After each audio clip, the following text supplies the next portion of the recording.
Have you ever tried to hold on to something so tightly that your hands started to hurt, but you still refused to let go? Maybe it was a memory, maybe it was a person, maybe it was a moment you wished had gone differently. You tell yourself, if I hold on just a little longer, maybe it'll make sense. Maybe it'll hurt less. Maybe it'll feel fair, but it doesn't. The truth is, the tighter you hold, the more it cuts into you. I remember once watching someone trying to carry too many heavy bags through an airport. They refused to set them down.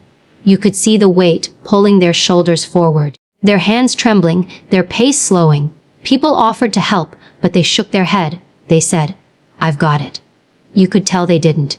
They were exhausted, angry, and stubbornly committed to their own suffering. And that's what we do in life, isn't it? We hold on to the things that broke us. We replay conversations in our head that already ended. We grip the idea of what should have been so tightly that we lose sight of what could still be. There is a strange comfort in pain we're familiar with. It gives us identity. It gives us purpose. It gives us something to blame. Letting go feels like surrender, like admitting defeat. But maybe it's not defeat at all. Maybe it's strength. Maybe it's the moment you stop letting the past rent space in your mind for free. So I want to ask you something, and I want you to really think about it, not just hear it. What are you still holding on to that no longer serves you?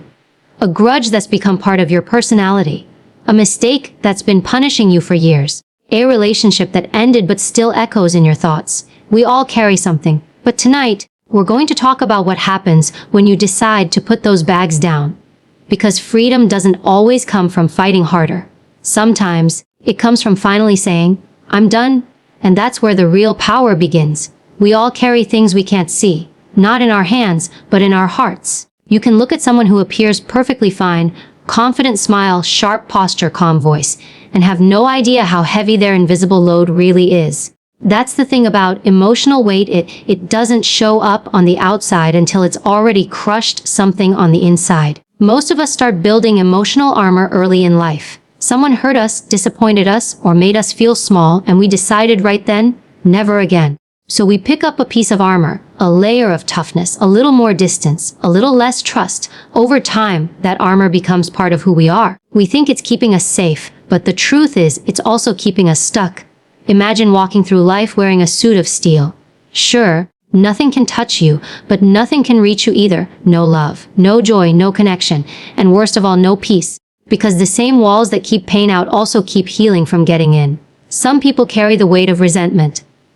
Someone betrayed them. Maybe a friend, a partner, a coworker, and they replay that betrayal like a movie that never ends. Every time it plays, they relive the anger, the humiliation, the disbelief. They say, "I'll never forgive them." And maybe they don't have to.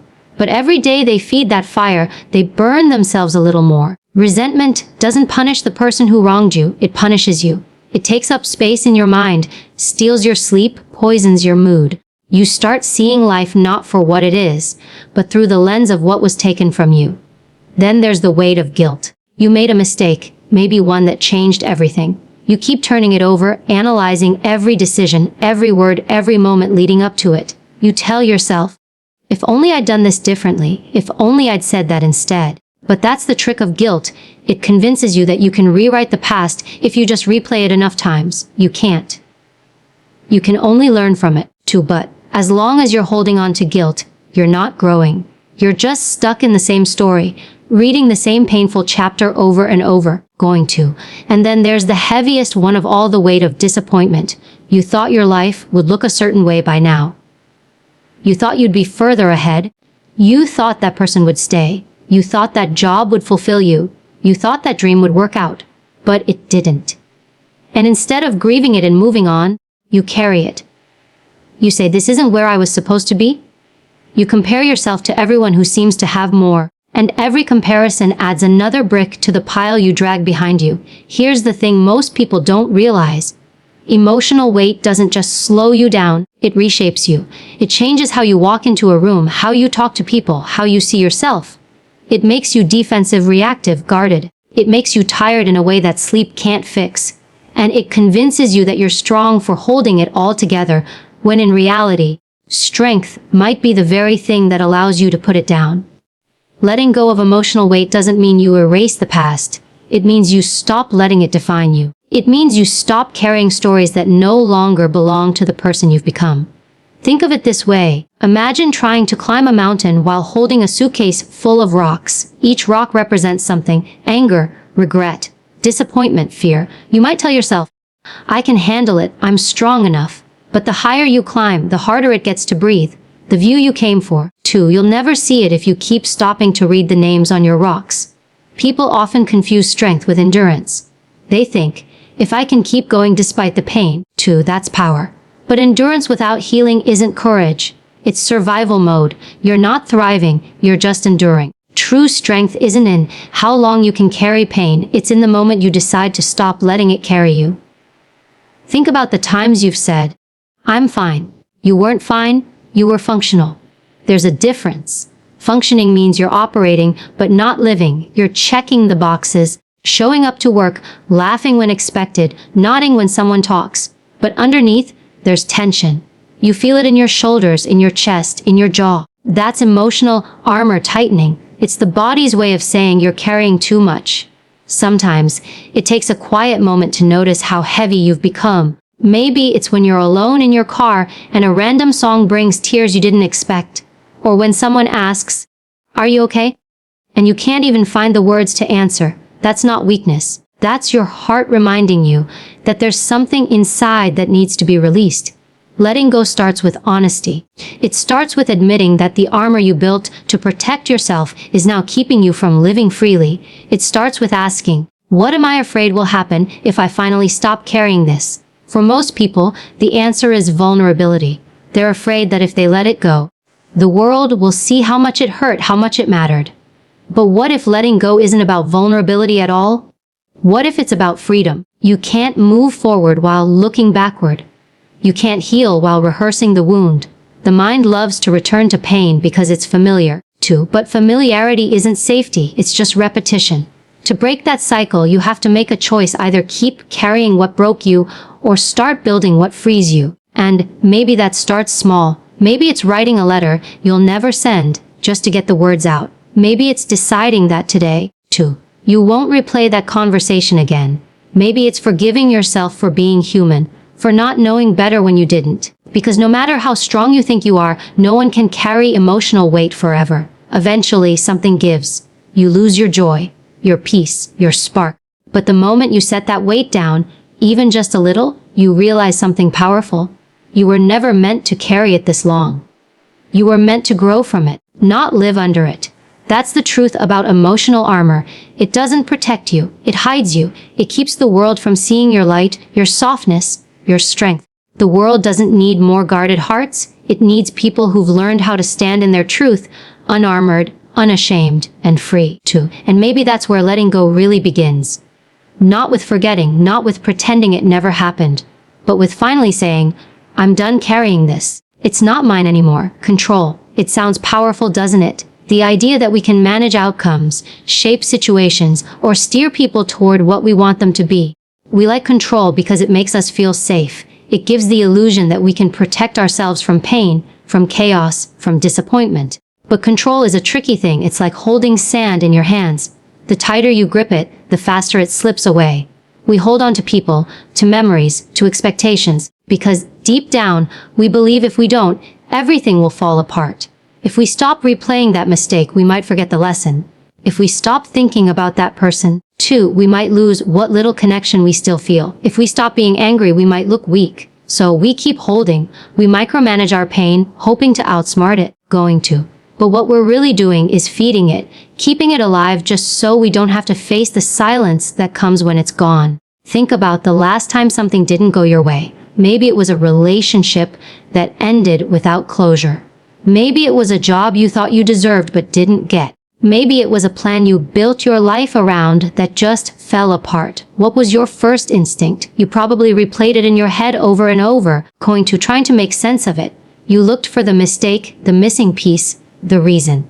Because if you could just understand, maybe you could control it, too. But that's the illusion, believing that understanding equals power. We're taught to fix things, to figure things out, to solve problems. And that works when it comes to broken machines or tough equations. But people, emotions, life itself, they don't follow our logic.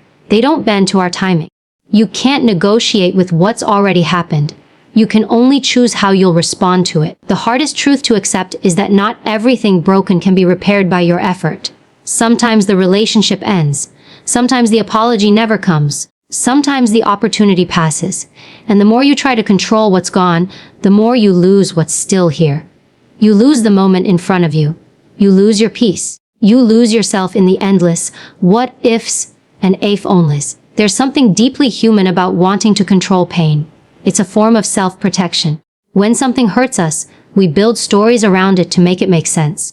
They treated me that way because, or I failed because. We construct logic to comfort our emotions.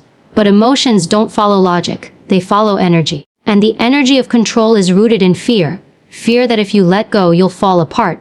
Fear that if you stop trying, no one else will care. Fear that if you don't hold the pieces together, everything will scatter. But what if it's not falling apart? It's falling into place. 2. What if the control you're fighting so hard to maintain is the very thing stopping your life from moving forward? I've seen people spend years trying to get closure from someone who's already moved on. They rehearse what they'd say if they ever got the chance. They check social media. They analyze every detail. And at first, it feels like they're staying strong, but what they're really doing is trying to control how the story ends. They want justice. They want clarity. They want peace on their terms. But peace doesn't come through control.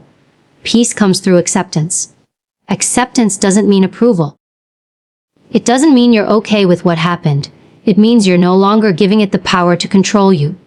You're saying, I can't change it, but I can choose what I do next. That's not weakness. That's emotional intelligence. That's discipline. That's freedom. We often hold on because the pain gives us purpose. As long as we're hurting, we're still connected to the thing we lost. If we stop hurting, it feels like we're letting it go, and letting go feels like betrayal. But that's just the mind trying to find meaning in the chaos. You're not betraying your past by releasing it. You're honoring it by allowing it to teach you and then leave you. Control is also addictive. The more we try to manage things, the more our brain gets hooked on the illusion that we can predict outcomes. It becomes a cycle, overthinking, planning, worrying, checking. And every time something goes differently than expected, we tighten our grip. We tell ourselves, I just need to try harder. But it's like trying to hold water in a fist. The harder you squeeze, the less you have. You can see it in how people move through the world. The ones who can't stop checking their phones, who can't stop replaying conversations, who can't rest because rest means letting their mind wander, and their mind always wanders to what they can't control. That's not living. That's surviving. That's running on adrenaline and anxiety, mistaking tension for effort. Sometimes the bravest thing you can do is stop trying to fix it. Stop trying to manage the narrative. Stop trying to convince the universe that it owes you an explanation. Life doesn't work that way. People don't always explain themselves. The closure you're waiting for may never come. And the truth is, you don't need it. You don't need to understand every reason, every ending, every unanswered question. You just need to trust that the unknown isn't against you. It's guiding you. There's a certain peace that comes when you finally realize you don't have to control everything. When you stop asking why and start saying, okay. When you stop resisting what's happening and start responding to it. That's when life starts to open up again. Because the moment you stop fighting the current, you can finally float. Letting go of control is not passive. It's powerful. It takes courage to say, I don't know what comes next, but I trust myself enough to handle it. It's an act of faith in yourself, in the process, too. In the possibility that what's ahead is better than what you're gripping behind you. And maybe that's the lesson. You were never meant to control everything. You were meant to experience it, learn from it, and evolve because of it. Control tells you, hold on tighter. Wisdom whispers, let go sooner. So ask yourself, what are you still trying to manage that's already out of your hands? What are you replaying in your head that's already over? To what peace are you denying yourself because you're too afraid to loosen your grip? The truth is, the need for control doesn't protect you from pain. It just prolongs it. The moment you release it, you create space. Space for healing. Space for something new. Space for peace. And maybe that's what life has been waiting for all along, for you to finally stop holding on so it can start moving you forward. Because real power isn't found in control. It's found in surrender. in trusting that you can let go and still be okay, in knowing that peace doesn't come from mastering everything around you. It comes from mastering yourself. Holding on feels harmless at first. You tell yourself it's just a memory, just a thought, just a feeling that will pass. But it doesn't. It lingers. It seeps into the corners of your life, into the way you think, the way you speak, the way you move. You may not realize it, but what you refuse to release doesn't just live in your mind. It lives in your body. It shapes your spirit. It quietly dictates the rhythm of your days until one morning, you wake up and realize you've been carrying pain longer than you've been living peace. When you hold on to something painful, your body becomes the archive of everything you haven't let go. Stress, resentment, regret, they don't just disappear into thin air. They settle in your shoulders, your jaw, your chest. That constant tightness in your neck, the headaches that never seem to leave, the fatigue that sleep can't cure. Often, it's not just physical, it's emotional residue. It's your body holding on to what your mind refuses to release. Science even backs this up. When we replay painful events or emotions, our brain doesn't know the difference between what's happening now and what happened then. It releases the same stress hormones, cortisol, adrenaline, as if the event were happening all over again. So every time you revisit that betrayal, every time you replay that argument, every time you imagine what you should have said or should have done, your body relives the trauma. 2. You're stuck in an emotional loop that keeps your nervous system on high alert. That's why some people live in a constant state of exhaustion without understanding why. They're not just tired, they're tethered. Their energy is scattered between the past and the present, pulled in two directions. 2. And that tug of war doesn't just wear down your body, it drains your mind and dulls your spirit. Your mind becomes cluttered with thoughts that serve no purpose except to remind you what you've lost. You wake up thinking about it. You fall asleep thinking about it. Even in quiet moments, when you should feel peace, there's that whisper in your head saying, "Don't forget what happened." But what it's really saying is, don't forgive, don't move on, don't heal. Because if you did, then who would you be without your pain? That's the cruel irony of holding on. We get so used to our suffering that we start identifying with it. It becomes part of our story, our personality, our reason. We say things like, "I'm just not the same after what happened," or "I can't trust people because of what they did." Those sentences sound harmless, but every time you say them, you're reinforcing a belief that your past still controls you. You're giving power to something that no longer exists outside your memory. And when the mind stays in the past, the spirit can't move forward. You start living in reaction, not creation. Every new relationship is filtered through the lens of the old one. Every opportunity feels like a risk. Every good thing feels temporary, like it's only a matter of time before it's taken from you. That's what holding on does. It teaches your spirit to live in defense mode. You're not thriving. You're protecting yourself from ghosts. The cost of that kind of living is subtle but devastating. You start to lose trust in yourself. You question your judgment. You doubt your worth. Because if you truly believed you were enough, you wouldn't be stuck in something that already ended. But pain convinces you that you deserve to stay there, as if suffering long enough somehow redeems what was lost. It doesn't. It only steals more from you: time, joy, peace, to possibility. Even your language changes when you've been holding on too long. You speak more about what went wrong than what could go right. You say, "I can't," more than "I can." You start to anticipate disappointment before it arrives.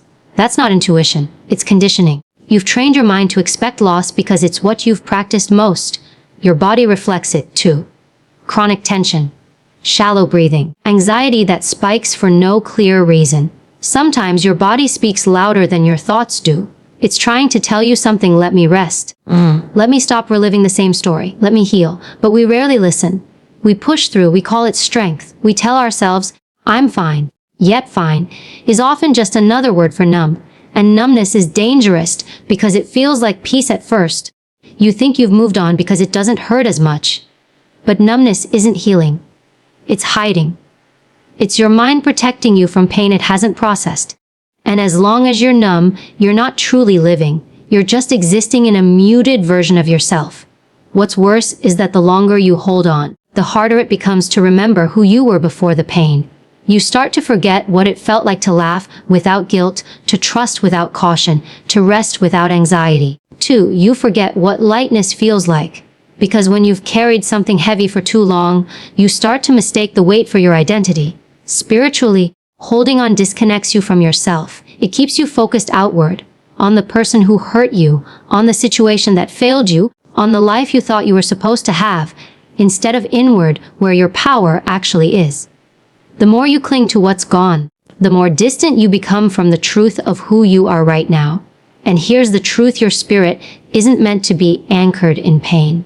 It's meant to evolve through it. But evolution requires release. You can't transform while clinging to what was. You have to allow endings to do their job, to clear space for beginnings. Every part of you, mind, body, spirit, is interconnected. When one part suffers, the others follow. When your mind is cluttered with old stories, your body stays tense, too. Your spirit grows wary. But when you start to let go even just a little, everything begins to shift. Your breathing deepens. Your posture softens. Your thoughts slow down. Your spirit starts to rise again. It's not an overnight transformation. It's a process of unlearning the habit of pain. You'll have moments when your mind tries to pull you back into the old story, whispering, "Don't forget how bad it hurt." That's okay. You don't have to forget. You just have to refuse to live there anymore. You can visit the past for wisdom, but you don't have to build a home in it. Holding on might feel like strength, but it's actually fear wearing armor. It's fear of emptiness, fear of uncertainty, fear of what happens when you finally let go. But here's the thing: emptiness isn't something to fear. It's space. And space is where new life begins. So maybe it's time to ask yourself, what is this pain costing me? How many days have I lost to thoughts that lead nowhere? How many moments of joy have I postponed, waiting for an apology that's never coming? How much longer am I willing to carry something that only weighs me down? Because every time you choose to hold on, you pay with peace. And peace is too expensive to waste on what's already gone. The mind, the body, and the spirit, they all know when it's time to release. The question is, will you listen? Letting go is one of those phrases people love to say but rarely explain. It sounds simple.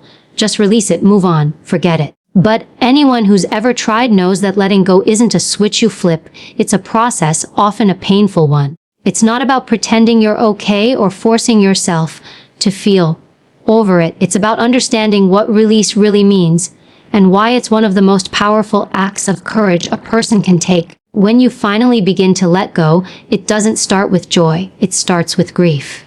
Because to release something means to acknowledge it mattered.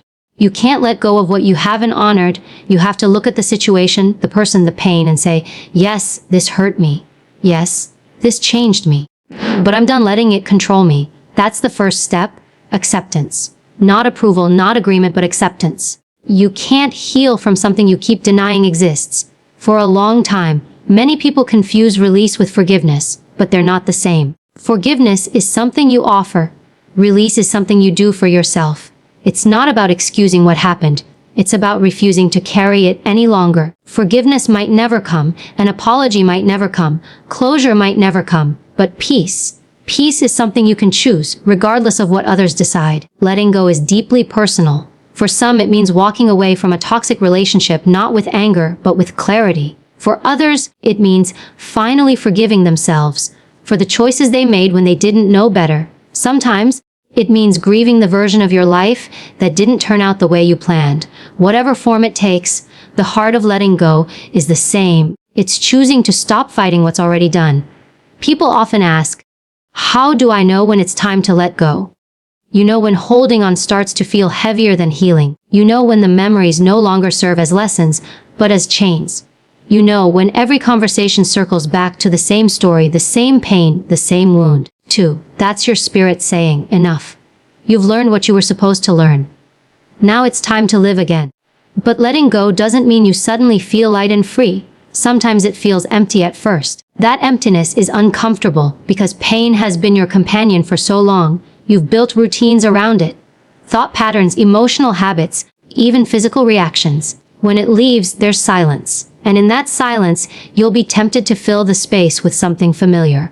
Another worry, another person, to another distraction. But real release means you resist that temptation. You sit in the silence long enough to let peace find you. One of the most powerful things you can do during that process is to name what you're releasing. Write it down. Speak it out loud. I'm letting go of needing to be understood. I'm letting go of trying to fix someone who doesn't want to be fixed.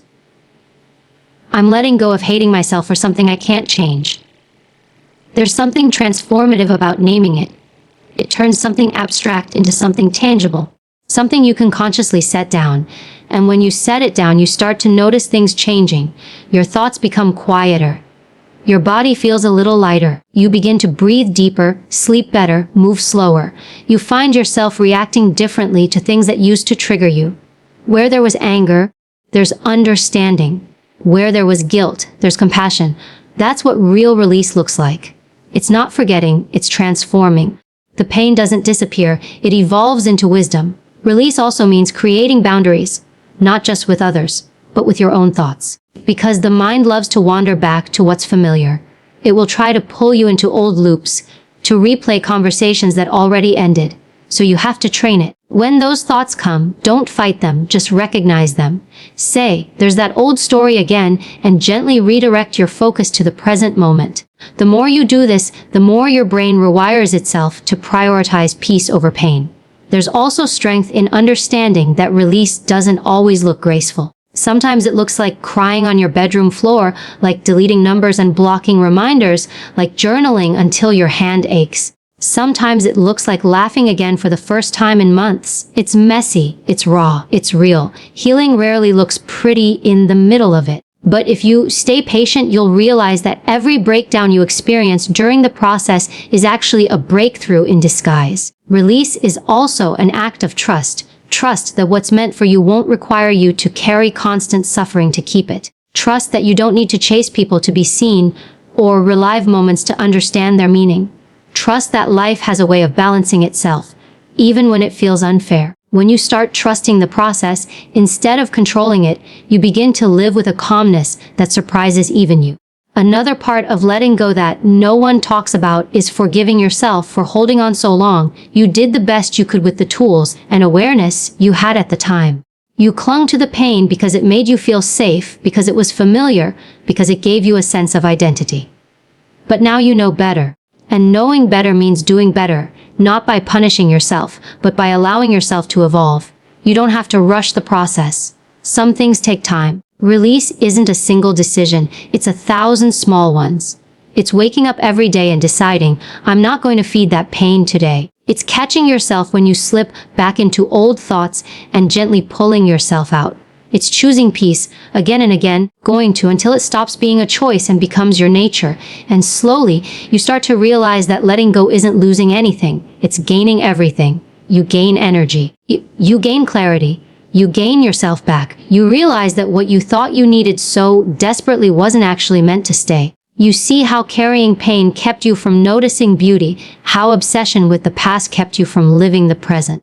You begin to understand that the purpose of every ending is to make space for a new beginning. Letting go doesn't mean you stop caring. It means you stop allowing what hurt you to define you. It means you respect your journey enough to not keep reopening old wounds. It means you love yourself enough to say, I deserve to move on. And maybe that's the quiet beauty of release. It's not loud. It doesn't demand attention. It's the silent exhale after years of holding your breath. It's the gentle realization that you're okay now, that the storm is over, that you survived, and not just survived but grew. You start to live differently. You speak softer, walk lighter, laugh easier. You begin to trust again, not because life suddenly became perfect, but because you no longer need it to be. You realize peace was never something you had to chase. It was something waiting for you all along, just on the other side of letting go. There comes a moment, after the dust has settled, when you realize you're no longer living inside your pain, you're standing beside it, looking at it from a distance. It's still there, too, but it doesn't define you anymore. You've walked through the hardest part. You've faced your shadows, released your grip, and made peace with what once haunted you. That's the turning point, the quiet beginning of something new. This is where moving forward truly begins. Moving forward isn't about pretending the past never happened. It's about allowing yourself to live without letting the past dictate every move you make. It's about walking into each new day without dragging the debris of yesterday behind you. You start realizing that peace isn't found in forgetting, but in remembering differently. You remember without bitterness, without regret. You remember with understanding, with gratitude for the strength it gave you. To living light means you've stopped collecting things that weigh you down. You stop needing to win every argument. You stop needing people to see your worth or understand your side of the story. You stop needing closure from anyone else because you've learned how to close your own doors. It's a different kind of strength, the kind that doesn't need to prove anything. It's not loud. It's steady. It's calm. And when you live like that, something amazing happens. Your energy shifts. You walk into a room differently. You speak differently. You attract peace instead of chaos. Because when you stop chasing what's gone, you make room for what's meant to stay. You become magnetic to the things that match your calm, not your chaos. People feel it. They sense that you're grounded, that you're not easily shaken, that you've learned how to stand still even when the world around you moves fast. But moving forward isn't always smooth. Some days you'll wake up feeling strong, ready to take on the world. Other days the old pain will whisper, "Remember me." And that's okay. Healing isn't linear. It's a dance between progress and patience. The goal isn't to never look back. It's to not stay there when you do. You acknowledge the memory, you breathe through it, and then you keep walking. Because that's what healing really looks like. Not erasing the past, but learning to coexist with it peacefully. Living free means you stop letting fear control your decisions. You stop saying no to opportunities because you're afraid to get hurt again. You stop building walls and start building bridges. To yourself, to others, to life itself. Freedom isn't just about having nothing to lose, it's about knowing that whatever happens, you'll be okay. Because you've already survived the hardest goodbyes, going to the deepest heartbreaks, the most uncertain moments, and you're still standing. There's a lightness that comes when you finally stop fighting life. When you trust that not everything requires your control, that sometimes the best thing you can do is let things unfold. You begin to see that endings were never punishments. They were redirections. Every loss carved out space for something new. Every disappointment softened you, made you wiser, more compassionate. You start to see beauty in the broken places because that's where the light got in. You also start to redefine success. Too, it's no longer about how much you achieve or how much you prove. It's about how at peace you feel when you wake up in the morning. You measure life not by how much you've gained, but by how little you need to feel whole. That's living light. That's freedom. Sometimes people will ask, "How did you move on?" And the answer won't be dramatic. You'll say, "I got tired of hurting." Because that's the truth. At some point, pain stops being a lesson and becomes a choice. And you chose peace. You chose yourself. You chose to stop trying to fix what was never in your hands. That decision, that quiet choice you made in a moment of exhaustion, that's the moment your life began to change. Moving forward also means learning how to love again, starting with yourself. You learn to forgive yourself for the times you stayed too long, for the mistakes you made while you were just trying to survive. You start treating yourself with the same compassion you so easily gave to others. You stop apologizing for your healing, for your boundaries, for your peace. You stop shrinking to fit places that no longer deserve your energy. And when you start showing up for yourself like that, your entire world begins to expand. You start seeing possibilities instead of limitations. You take chances again. You smile without forcing it. You trust that joy won't betray you. Because now, you've built a foundation of strength that isn't dependent on circumstances. It's rooted in self-respect. Living light, too, living free doesn't mean you'll never face pain again. You will. But now, you'll know how to move through it instead of getting stuck in it. You'll know that every challenge is temporary, that emotions are visitors, not residents. You'll know that peace isn't the absence of pain. It's the presence of acceptance. And maybe the most beautiful part of moving forward is how much softer you become. Not weaker, softer. The kind of softness that comes from knowing your own strength. You stop seeing vulnerability as a risk and start seeing it as a bridge. You allow yourself to connect deeply again because you understand that even if it ends, you'll survive. You've already proven that. One day you'll catch yourself laughing at something small. Sunlight through a window, a song you used to love, and you'll realize it's not forced anymore. You'll realize that the heaviness you once carried doesn't live in your chest anymore. It's gone. You'll realize that you've finally become the person you were always meant to be: lighter, wiser, free. And when you think back to the person you were before, the one who thought they'd never heal, you'll feel compassion, not pity. Because that version of you fought hard to bring you here. That version of you held on until you were ready to let go. Moving forward is not the end of your story. It's the beginning of a new one. One where your past doesn't define you, but refines you. 2. One where peace isn't a destination you're chasing, but a way of living you've learned to embody. One where you wake up each day knowing that life isn't about control or perfection. It's about flow, grace, and gratitude. And when you finally get there, when you breathe in and realize that the air feels different, that it's lighter, softer, freer, you'll understand what it really means to let go. You'll understand that letting go was never about losing anything. It was about coming home to yourself. Because that's what living light and free truly is. Coming home to your own peace, your own power, your own truth. The past will no longer pull you. Fear will no longer lead you, and pain will no longer define you. You'll just be here, present, whole, unafraid. And maybe that's the most powerful thing you'll ever do. Not holding on, not fighting, not proving. Just living, simply and freely, in the peace you created by finally letting it all go. In the end, letting go isn't about forgiving too easily, or pretending the pain never existed. It's about reclaiming your power. It's about finally deciding that your story will no longer be written by what broke you, but by how you chose to rise after it. You see, every time you release something that no longer serves you, every resentment, every regret, every fear, you make room for something new to grow. Peace, clarity, love, purpose. They don't come rushing in while your hands are still full of yesterday. You have to unclench your grip. You have to trust that when you put down what's heavy, you're not losing balance. You're finding freedom. Life will always test you. People will disappoint you. Circumstances will change without warning. But none of that determines your worth, your peace, or your future. The only thing that does is your ability to let go and move forward with grace. Because strength isn't found in holding everything together. It's found in knowing when to release what's no longer yours to carry. So maybe this is your moment. The moment you stop looking backward and finally face forward. The moment you stop asking, why me? And start asking, what now? The moment you stop clinging to the person you were and step fully into the person you've become.